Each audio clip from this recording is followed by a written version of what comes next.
Hello guys, तो स्वागत है आपका आज के सेकंड वीडियो में रशिया से।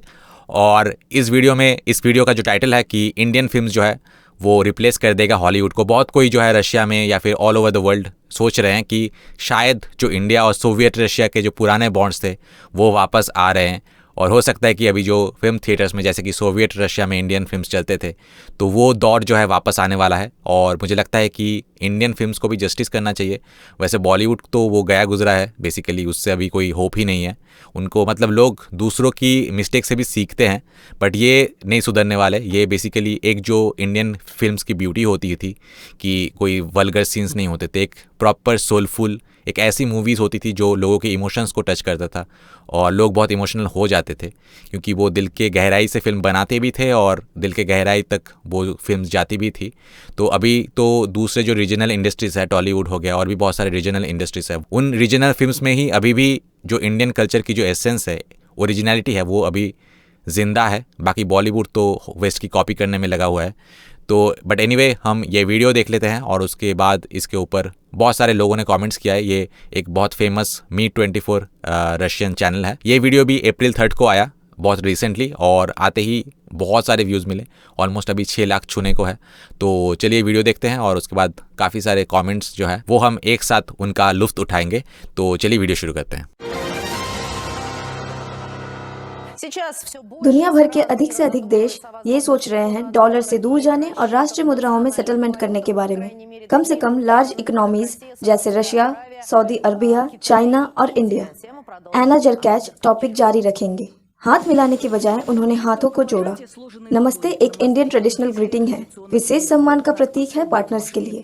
ऐसे में दोस्तों, दोस्ती हमारे रिश्ते का वर्णन करने के लिए महत्वपूर्ण शब्द है। वे सभी कठिन समय के दौरान स्टेबल रहे हैं पास्ट में। दोस्ती के लिए एंटी रशियन सैंक्शंस एक सच्ची टेस्ट है स्ट्रेंथ के लिए। इंडिया उनके परिणामों को महसूस करने वालों में से पहला था। स्विफ्ट से बैंकों को काट दिया गया था और पहले से ही भेजे गए भारतीय सामानों के लिए $500 मिलियन हवा में लटका दिए गए। मॉस्को और दिल्ली ने इंटरनेशनल पेमेंट सिस्टम का एक एनालॉग डेवलप किया। सेंट्रल बैंक ने अपना सिस्टम बनाया है, भारत का भी अपना रुपए है। ये क्लियर है कि इन सिस्टम्स का उपयोग करके अधिक से अधिक लेन देन किया जाएगा। डॉलर और अन्य मुद्राओं को छोड़कर जो साबित हुए हैं वो अविश्वसनीय है। मार्च में भारत ने मॉस्को से 13 मिलियन बैरल तेल बाजार के मूल्य से 1/3 सस्ते में खरीदा था, रूबल के द्वारा। बीजिंग भी तेजी से राष्ट्रीय मुद्राओं के सेटलमेंट्स के बारे में बात कर रहा है, यानी वे देश जिनमें दुनिया की 40% आबादी रहती है और जो वर्ल्ड इकोनॉमी का 1/3 हिस्सा बनाते हैं, अमेरिकन करेंसीज को छोड़ने के लिए तैयार हैं। एक्सपर्ट्स का अनुमान है कि पेट्रो डॉलर युग का पतन दूर नहीं है। रशिया में दिल्ली और बीजिंग के साथ संबंध को टर्न टू द ईस्ट कहा जाता है। हालांकि मॉस्को कभी भी अपने एशियन पार्टनर से दूर नहीं हुआ। सबसे कठिन समय में दूसरे वर्ल्ड वॉर के बाद यूएसएसआर था, उसने इंडिया और चाइना को दोबारा अपने पैरों पर खड़ा किया। हिंदी रूसी भाई भाई 50s का सबसे लोकप्रिय नारा है। भारी अर्थव्यवस्था के क्षेत्र में सहयोग। मुझे लगता है कि यह भारत स्वतंत्रता की घोषणा की उपलब्धि के बाद के पहले वर्षों में वास्तव रूप से शुरू हुआ था। हमारे इंजीनियर्स, टेक्नीशियंस और बिल्डर्स वहां भेजे गए।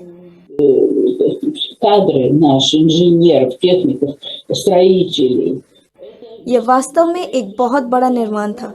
60 के दशक में मजबूत भारत नॉन यूनिफिकेशन के आंदोलन का इंजन बना। इसने एक स्वतंत्र फॉरेन पॉलिसी के लिए मिलिट्री पॉलिटिकल ब्लॉक्स के बाहर के देशों के अधिकार का बचाव किया। आज भी ईस्ट यूनाइटेड स्टेट्स के डायरेक्ट थ्रेट से नहीं डरता और रशिया की मदद करने के लिए तैयार है। भारत सॉफ्टवेयर में मदद करेगा। इसका आईटी सेक्टर दुनिया में सबसे एडवांस है, ठीक वैसा ही जैसे कि फार्मास्यूटिकल्स है। अनएक्सपेक्टेड अल्टरनेटिव जो कि रशियंस के लिए वेट कर रहे हैं वो है सिनेमा। भारतीय फिल्में हॉलीवुड की जगह लेने को तैयार हैं। भारतीय सिनेमा के क्लासिक्स के साथ साथ मॉडर्न ब्लॉकबस्टर भी रशिया में दिखाए जाएंगे। Гончаров, Инна Соголович, Ольга Соловьева, Мария Солопова, Игорь Курданов. Программа «Вместе».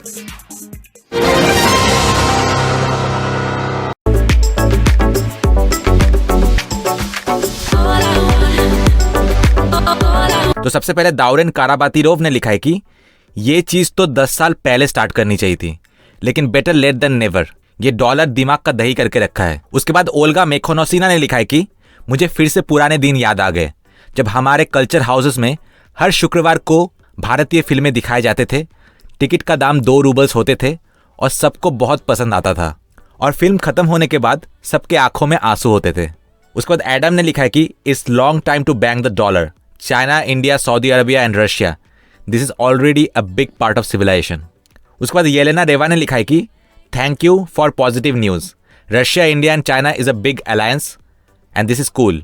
और भारतीय फिल्मों का तो मैं बचपन से ही फैन रही हूँ। तो हालांकि ये सुनने में अच्छा लगता है कि Russia, India, China alliance, obviously अगर ये तीनों एक साथ होता है तो एक बहुत बड़ा पावर ब्लॉक हो सकता था, बट जब तक चाइना अपना रवैया नहीं बदलता है, और इनफैक्ट चाइना की जो सेल्फिश नीति है उससे सभी के आंखें खुल गए हैं और रशियंस को भी पता है कि China is the back stabber.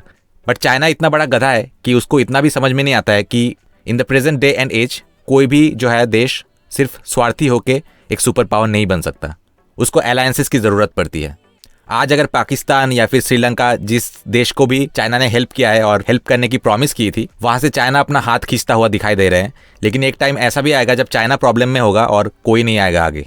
Karma is a bitch and the Chinese will know it soon. उसके बाद ये वाला लिखा है कि मैं बचपन से ही भारतीय फिल्में देखती आ रही हूँ, मतलब इतना पॉजिटिव होता है और मूड को जो है पूरा लिफ्ट कर देता है और चीयर अप कर देता है। एंड मोर ओवर वहाँ पे इंडियन फिल्म्स में कोई न्यूड सीन्स या फिर कोई वल्गर सीन्स नहीं होते हैं। तो अगर इंडियन फिल्म्स दोबारा रशियन स्क्रीन्स पे आने शुरू हो जाए तो मैं और मेरी फैमिली पूरे दिल से इनको सपोर्ट करेंगे। और बॉलीवुड ने इस रेपुटेशन को कितनी अच्छी तरीके से बर्बाद किया है। हमारे इंडियन फिल्म्स की जो एलिगेंस थी, जो मतलब वल्गर सीन्स ना दिखा के भी जो एक सच्चा फीलिंग्स, इमोशंस जो डिपिक्ट कर सकता था इंडियन फिल्म से, और उसी को फॉरेनर्स के कॉपी करने के चक्कर में वो जो एलिगेंस, वो स्पिरिचुअल और सोलफुल जो बात थी, उसी चीज़ को हटा दिया है बॉलीवुड वालों ने। लेकिन थैंक गॉड कि कुछ रीजनल फिल्म इंडस्ट्रीज़ में अभी भी ये जो चीज़ है वो मौजूद है। फॉर एग्जांपल मैंने रिसेंटली RRR देखा और कितना अच्छा फैमिली फिल्म था, कोई भी ऐसा वल्गर सीन्स नहीं था। और ऐसी फिल्म्स और भी बनने चाहिए जहाँ पे होल फैमिली जो है थिएटर में जाके उसका मज़ा उठा सके। उसके बाद ट्रिपल जेड ने लिखा है कि हम चाइना का दोस्त नहीं है, no need to be deluded, they are in solidarity with us. वो हमारे साथ है इसीलिए क्योंकि हमारे गोल्स जो है वो कोइंसाइड करते हैं फिलहाल temporarily, and we have what China needs. तो जैसे कि मैंने बोला था पिछले वीडियो में कि ऑलमोस्ट हर रशियन को ये पता है कि चाइना जो है द बिगेस्ट बैकस्टैबर है। उसके बाद आलेग लिबर्ट ने लिखा है कि मुझे एक चीज़ समझ में नहीं आता है कि हमें चाइनीज़ कार खरीदने की क्या ज़रूरत है जबकि रशिया खुद हेलीकॉप्टर बना सकते हैं। सीरियसली ये मेरा भी सवाल है कि रशिया अगर हेलीकॉप्टर बना सकता है तो एक अच्छा कार क्यों नहीं बना सकता। और बहुत सारे ऐसे कंपनीज है भी जो रशिया में कार बनाते हैं, बट मुझे लगता है कि जैसे कि अभी इंडिया की जो पॉलिसी है अखंड भारत, तो रशिया भी वो पॉलिसी अपना रहा है कि अखंड रशिया। तो साथ ही हमारा जो पॉलिसी है अभी कि आत्मनिर्भर भारत, तो आत्मनिर्भर रशिया भी होना चाहिए और इंडिया भी इसमें मदद कर सकता है रशिया की। उसके बाद इरिना स्नोबोचकिना ने लिखा है कि भारत और रशिया को हमेशा साथ में रहना चाहिए क्योंकि हमारे स्पिरिचुअल और रिलीजियस रूट्स सेम हैं। भारत और रशिया के कल्चर के बीच जो इंटीग्रेशन है वही आने वाले दिनों में इस धरती में पीस बना के रखेंगे। इस करंट फेज में जहाँ पे हर ओर कैओस है, रशिया और इंडिया की यूनिटी जो है वही इस पूरे दुनिया को एक डेवलपमेंट की ओर ले जाएगा और इसके लिए बहुत ज़रूरी है कि रशिया और इंडिया साथ खड़े रहे। तो इसी खूबसूरत कमेंट के साथ मैं इस वीडियो को एंड करना चाहूँगा। मिलते हैं आपसे नेक्स्ट वीडियो में। Till then good bye.